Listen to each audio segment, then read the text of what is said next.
نقصان پہنچانا یہ تحریک لبیک پاکستان کا شیوا نہیں ہے، نہ یہ اسلام کا ہے۔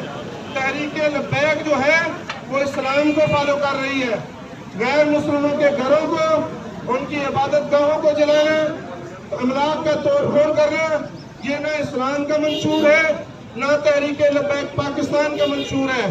رہ گئی بات مجرم کی، تو مجرم کو تختہ دار تک اس کا پیچھے تحریک لبیک پاکستان انشاءاللہ۔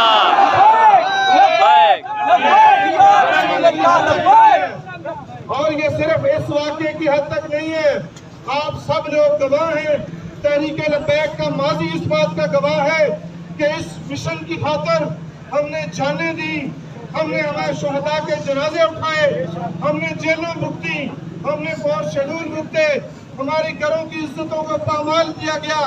لیکن اس کے ساتھ ساتھ تحریک لبیک پاکستان یہ اس کا نعرہ ہے۔ پاکستان میں اور کون یہ نعرہ لگاتا ہے کہ پاکستان کا مطلب کیا؟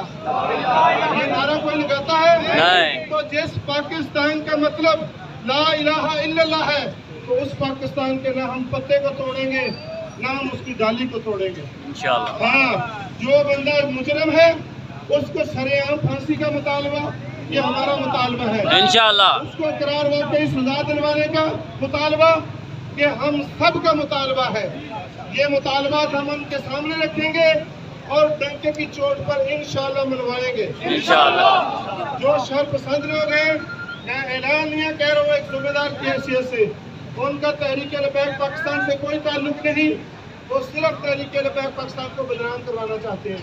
یہی لوگ کل آپ کے اس شہر کے چوکوں میں بیٹھ کر کہہ رہے ہوں گے کہ ٹی ایل پی والوں نے یہ کر دیا۔ آپ ان لوگوں کے جھانسے میں نہ آئے۔ ہم نے ہمارا ماضی اس بات کا گواہ ہے کہ ہم نے کبھی اس ایسی بات پر کوئی کمپرومائز نہیں کیا۔ بے شک۔ بابا جی نے جیلیں کاٹی، ہمارے قائد علامہ سعد حسین رضوی صاحب نے جیلیں کاٹی، ابھی آپ کے سامنے ٹی ایل پی کی جتنی قیادت اسٹیج پر موجود ہے انہوں نے اور نیچے موجود سینکڑوں کارکنان نے جیلیں کاٹی ہیں۔